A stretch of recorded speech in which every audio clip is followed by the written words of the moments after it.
ایک صحابی کا خوبصورت واقعہ۔ مدینے کا بازار تھا، گرمی کی شدت اتنی زیادہ تھی کہ لوگ نڈھال ہو رہے تھے۔ ایک تاجر اپنے ساتھ ایک غلام کو لیے پریشان کھڑا تھا۔ غلام جو ابھی بچہ ہی تھا، وہ بھی دھوپ میں کھڑا تھا، پسینہ پسینہ ہو رہا تھا۔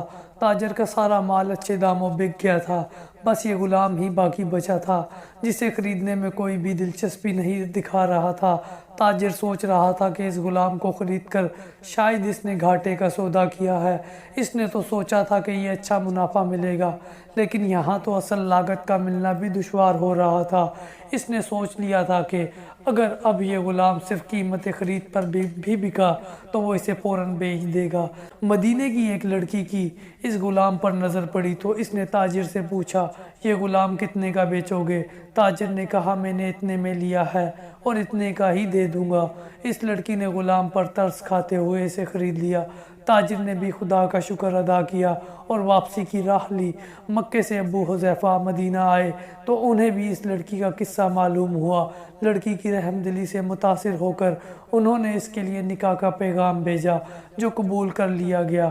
یوں واپسی پر وہ لڑکی، جس کا نام ثبیتہ بنت یعار تھا، ان کی بیوی بن کر ان کے ہمراہ تھی، اور وہ غلام بھی مالکن کے ساتھ مکہ مکرمہ پہنچ گیا۔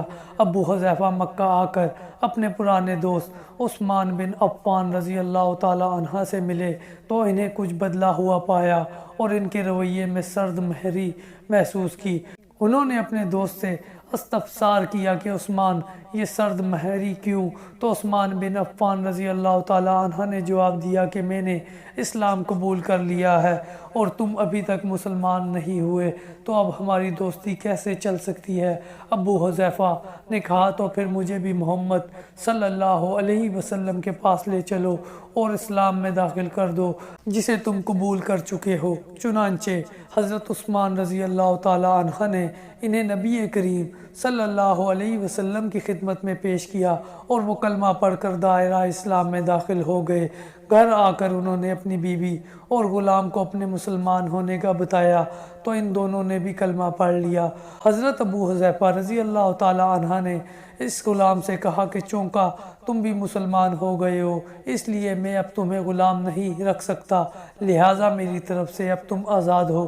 غلام نے کہا کہ آقا، میرا اب اس دنیا میں آپ دونوں کے سوا کوئی نہیں ہے، آپ نے مجھے آزاد کر دیا تو میں کہاں جاؤں گا؟ حضرت ابو حذیفہ رضی اللہ تعالی عنہ نے اس غلام کو اپنا بیٹا بنا لیا اور اپنے پاس ہی رکھ لیا۔ غلام نے قرآن پاک سیکھنا شروع کر دیا اور کچھ ہی دنوں میں بہت سا قرآن یاد کر لیا، اور وہ جب قرآن پڑھتے تو بہت خوبصورت لہجے میں پڑھتے۔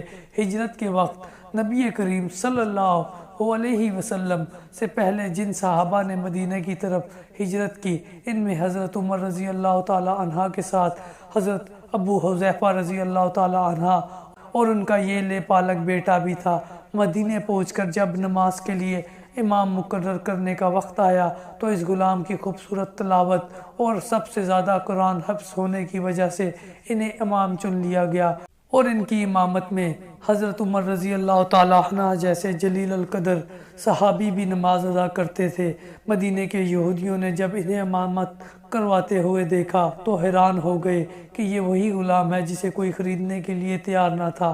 آج دیکھو کتنی عزت ملی کہ مسلمانوں کا امام بنا ہوا ہے۔ اللہ پاک نے انہیں خوشگلو اس قدر بنایا تھا کہ جب آیات قرآنی تلاوت فرماتے تو لوگوں پر ایک محبت طاری ہو جاتی اور راہگیر ٹھک کر سننے لگتے۔ ایک دفعہ ام المومنین حضرت عائشہ رضی اللہ تعالی عنہ کو رسول اللہ صلی اللہ علیہ وسلم کے پاس حاضر ہونے میں دیر ہوئی۔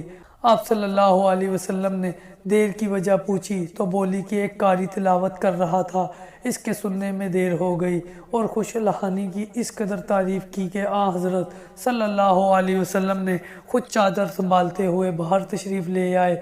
دیکھا تو وہ بیٹھے تلاوت کر رہے تھے۔ آپ صلی اللہ علیہ وسلم نے خوش ہو کر فرمایا، اللہ پاک کا شکر ہے کہ اس نے تمہارے جیسے شخص کو میری امت میں بنایا۔ کیا آپ جانتے ہیں کہ یہ خوش قسمت صحابی کون تھے؟ اور ان کا نام حضرت سالم رضی اللہ تعالی عنہ تھا، جو سالم مولا ابو حذیفہ رضی اللہ تعالی عنہ کے نام سے مشہور تھے۔ انہوں نے جنگ موطا میں جام شہادت نوش کی۔ اللہ کی کروڑ رحمتیں ان پر